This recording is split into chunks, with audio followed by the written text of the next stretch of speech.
Where are we going? We're going to the Freddy convention. The Freddy convention? Okay, cool. How is the, I know that each one of you guys have been affected by the original Nightmare in so many different ways. I just want to go down the line, and then I'm going to run out, and these guys are the important people, not me. I'm a jackass. We'll go out here and we'll get the questions from the audience. But I'd like to go down the line and find out, how this movie affected you in your life. Now, Robert, obviously you've become an icon. But what's great, the happy accident for me, and John, I know knows this as well, is you can have a movie that clicks overseas. And I've said this before, but horror movies, like action movies, and The Dragon, is international.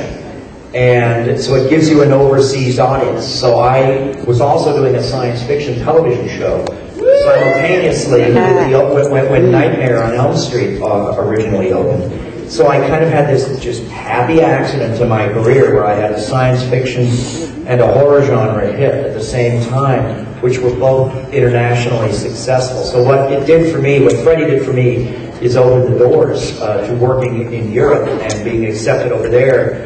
And I've done, I guess, 9 movies now in Europe. And that's just a great adventure for my wife and I. We'll work over there. I go to direct a film in November in Italy, so it's just been great. I understand. Amanda, what about you? How has this movie affected your life? Tina, look hot. Tina. Well, the same year I did Nightmare, I did Better Off Dead and Silverado, and Yes, I told you that. It was so amazing, and it could never be replicated for me that I got to be a part of such iconic, pop culture hits, and it just has given me a legacy that I'm really proud of, and obviously opened doors for me to working as an actor. That's what I love to do. For me, as I had her before Kevin Costner. That's right. For me, I feel like because I was part of such an important movie to the culture of our world and our country, for sure, that I kind of feel like I could do nothing ever again, and I would be very happy and satisfied with my career as an actor. And I think that's made me feel really satisfied. And I know there's a lot of actors out there who are constantly kind of chasing a dream and chasing maybe an illusory kind of sense of accomplishment. But when I was 19, 20 years old, I felt like I had kind of done the most anybody could ever do. So I feel really lucky in that. John? I had a kind of anticipation of a number of films, about 3, that I thought would be successes. One was Enter the Dragon. Yes. Black Christmas. And the third that I anticipated was going to be a success was Nightmare on Elm Street. But I never thought that all of them were going to be as great a success that 30, 40 years later, people are still talking about them, remembering, and the reason why we're here. So I'm very, very, actually really touched when I see somebody or hear somebody come and say, I saw this when I was 6. I'm serious, I really do. So I'm very pleased to be here. Ronee? I'm just thrilled that, for one thing, that we're all together like this, because it's so much fun, and to see everybody, to see Heather, and see Robert, and see John, and Amanda, whom I've never really known, and to see Charlie, and Nick Jesu. Hi, Ronnie. Jesu Nick.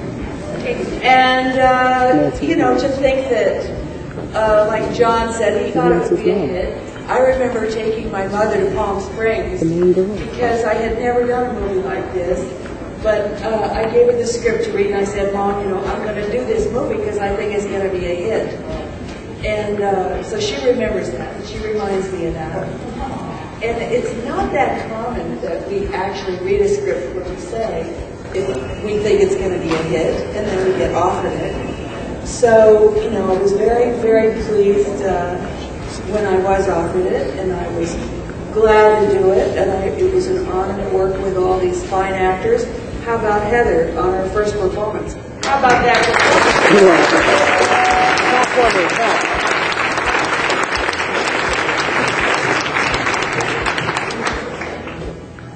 Yeah, it was my first movie. How about that? You guys in this movie, Johnny Depp. Some great actors, great comics. It was just an incredible script that Wes wrote. And, who could have possibly dreamt that we'd be sitting here and having, conventions and be all together like this. So I think it's wonderful. Charles? Vision Tinto de la Mer. Saying thank you to in English, I'm sorry, because de semaine en 10 forget the language. But I like this movie because it was in color. And they had good food on the set, and all the other stuff just like a bonus. Plus, I have Johnny Depp's phone number, and that's good. And on a more serious note, I believe that Wes Craven tapped into an archetype that is universal and was able to put that into an incredible form that we are all privileged to have participated in, and you are all privileged to be the receiver of that participation. So to participate and receive in the same moment. It's like NFL twice, which is NFL, or lifting in it. Thank you, Charles. And Jason, what was it like for you? Then we'll do the Q&A.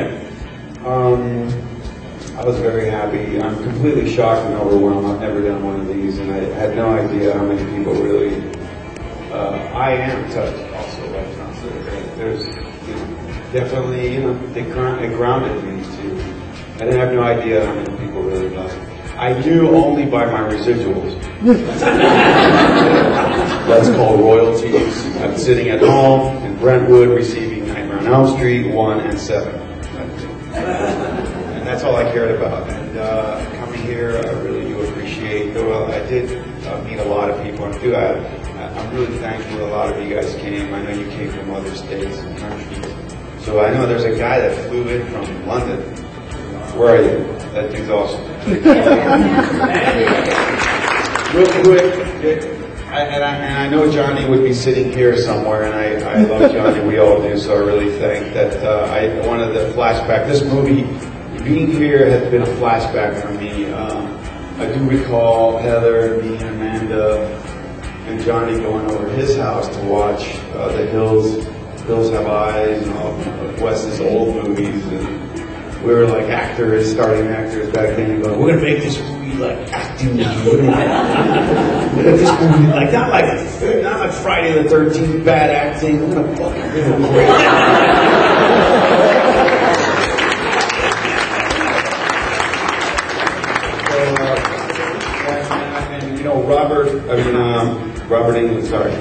Robert Englund was the man that really made this movie by scaring the shit out of everybody. And that's really what brings us. Get your hands up if you got a question, and I'll come see you, okay? Anybody? Question in this front row. For Robert, when I think of Robert Englund, I think of Vincent Price, Boris Karloff, Christopher Lee. Did Robert ever have problems associated with the horror genre? Ever think of it as a curse or a bad thing? No, and I'm honored to be mentioned in the same breath with those people. The film I told you about that I may be directing in Italy, I may even get to direct Christopher Lee. Yeah. Way to go. But no, I'm really lucky. I was in my early 30s, and I'd already done, I think, 12 movies and a hit TV show when I did Nightmare on Elm Street.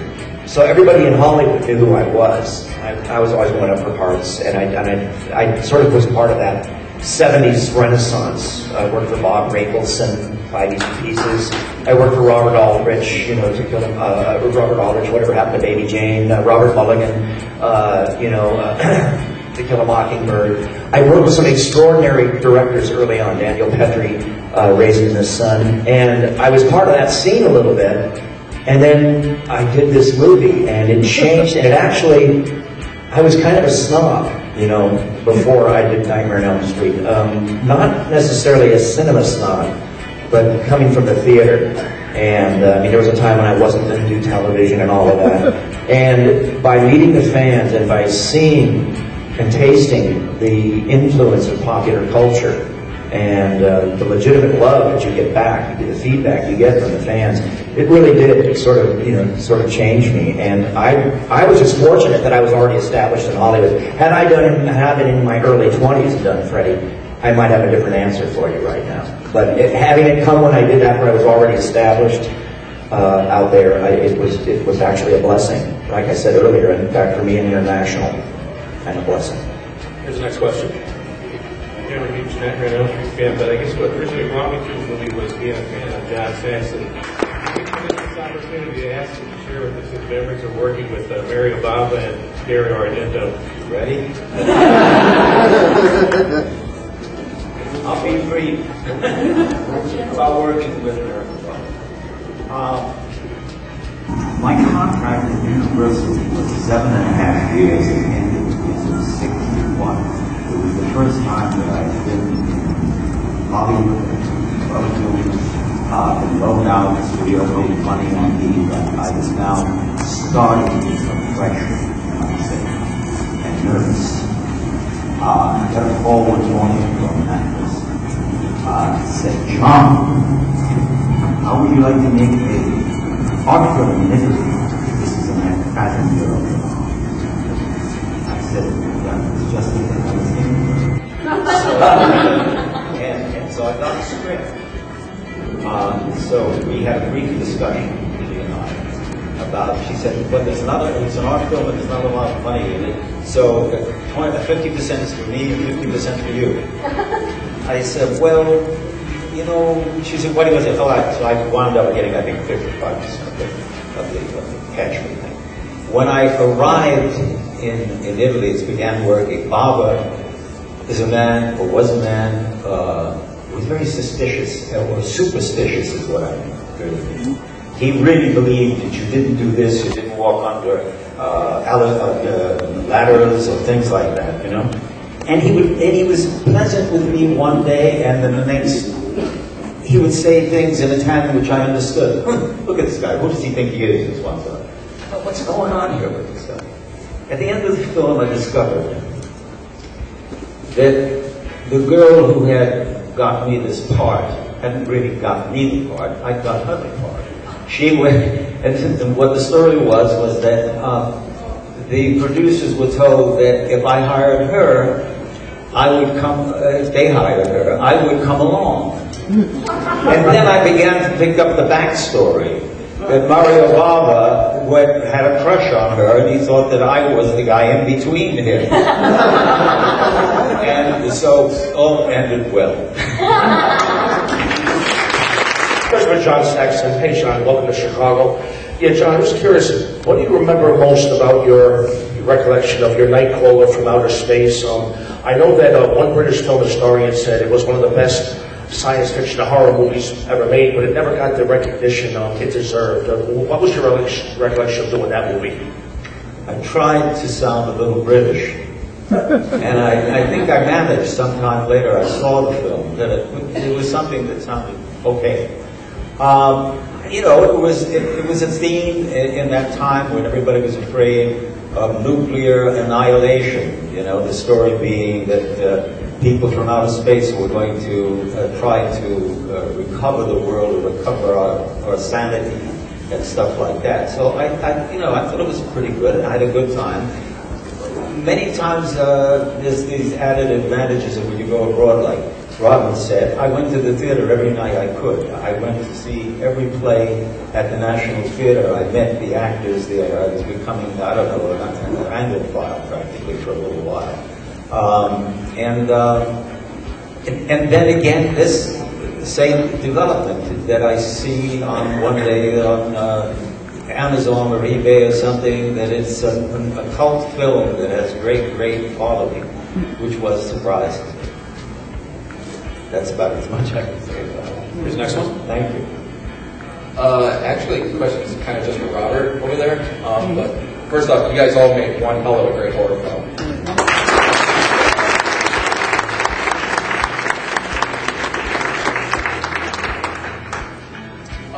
Actually, I just want to know, are we ever going to see Freddy's Nightmares on DVD anytime soon? It was a great horror show, and I loved it. Yeah, it's strange. I was doing the promotion for Flashback Weekend up in Chicago the other morning, and I did the Fox Morning News.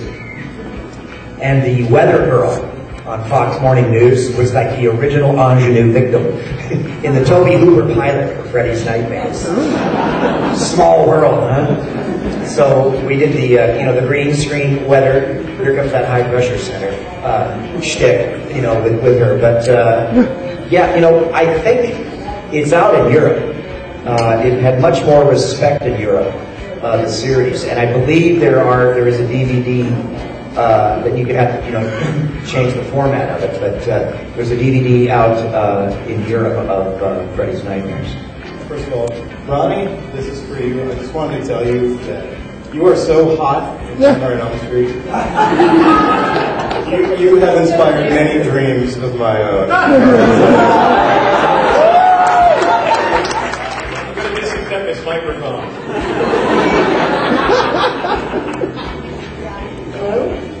Who said this? Come on up here and give her a kiss. Come on.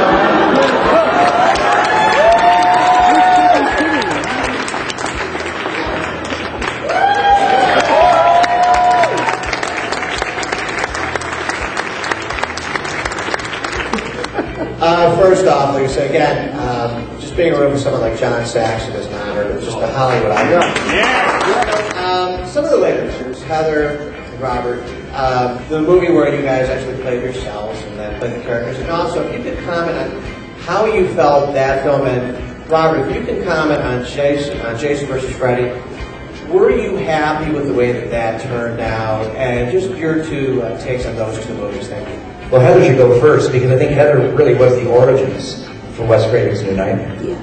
Yeah, I had actually, once a year I try to get together with Wes, or whenever he has some free time, and I had a lunch appointment with him, and we had a long lunch where I told him just some of the things I've been dealing with in my life, and I was a new mother, I had a young son, and my husband works as a special effects makeup artist, and we talked about some of the projects he was working on, and then I talked about my mother a little bit, and then we talked about how I had a stalker who was actually making my life kind of uncomfortable. And then about a couple months later, I got a phone call, Heather, I've got this new script. And, I really would like you to read it, because I think New Line's interested in doing a 7th Nightmare on Elm Street. It's like, you're kidding, I would love to be in it. I was kind of underemployed at the time. And so I read it, and I just turned to my husband and oh my God, this is crazy! And I told Wes, I go, there's no way, I can't do this. This is, I don't know, it just seems wrong, breaking the fourth wall. I don't know, are you sure you really want to commit yourself to this? And he's like, they really like this idea, and they like the script, and of course you would have to do it and agree. So I gave it a lot of thought, and my husband was a little bit unsure about it, but I think we were happy with it, really happy with the final product. In fact, it's my favorite movie besides Nightmare 1. And the one thing that I had many long conversations with Wes, I'd rather make it not so much like me. I'd rather not say this line about my mother. I'd rather not refer to my little boy in this way, because I figured all of you and fans would be seeing it and thinking a lot of it was really accurate. And I wanted to actually make Heather Langenkamp as much of a character as possible. So I feel that we actually accomplished that, and I know that when we did the marketing efforts for it, they really went overboard trying to make it seem like it was real, and I don't know if they were very successful in their marketing of that film. Well, I think that film was slightly ahead of its time. If you guys remember, it preceded Wes Craven's Scream trilogy. And with the exception of Sam Raimi, it's probably the first deconstructed horror movie. There's one being advertised right now that I'm proud of at the Anchor Bay booth called Behind the Mask. And which says, it's sort of us saying, we know that you know that we know that you're one step ahead of us, but we're still going to scare you. You know, we're still going to get to you. And like Heather, I think Nightmare 7, Wes Craven's New Nightmare, is now one of my favorites. Because it was a first in that it was really respecting the audience. The other thing is regarding Freddy versus Jason. What I like about Freddy versus Jason is it's from you guys. It's inspired from fans, and it's inspired by the history of fandom. Back in the 30s, you know, male adolescent boys were sitting around, you know, with their yo-yos, discussing during the Depression whether the Wolfman could kick, you know, Frankenstein's ass. And they made Frankenstein eats the Wolfman. That's where this comes from. That was that concept. If you remember that great film Diner with Kevin Bacon, you know, they all sit around the diner wondering which one of the Bonanza boys could beat up the other one. You know, while they're all having pancakes after their failed dates. And I was approached as early as 1984, 85, when our movie was still in the theaters, by fans on the street. The early, you know, fanboys and goth kids who would come up to me and they would say, "Hey, could you, Mr. Englund, sir, could you, what would happen with you and Leatherface? Like if you threw down, man?" And so I know that was the bug in New Mind's ear, but that's where they got the idea of perhaps putting Jason and I together and offsetting us. I know there's been some talk about Michael Myers too. So it's really kind of a fan-based inspiration. And for me, the whole experience was just, you know, shrine at my age, you know, because usually I'd have to chase Heather around in her underwear. But pajamas. Yeah, pajamas. I'm sorry. She thinks she's in the Thin Man. This is how she. What's with Robert? When Robert signs the Nightmare 3 poster, you sign it on my ass. What's that? Well, some people are like, because I kicked your butt, dude. Okay, we got time for one last question. And, my first question, or actually I have a comment, is guys, you're all wonderful, and Robert never stopped being Freddy. I don't think I'd be able to watch any Nightmare movie if you were not Freddy versus Geritol. Freddy versus Bush.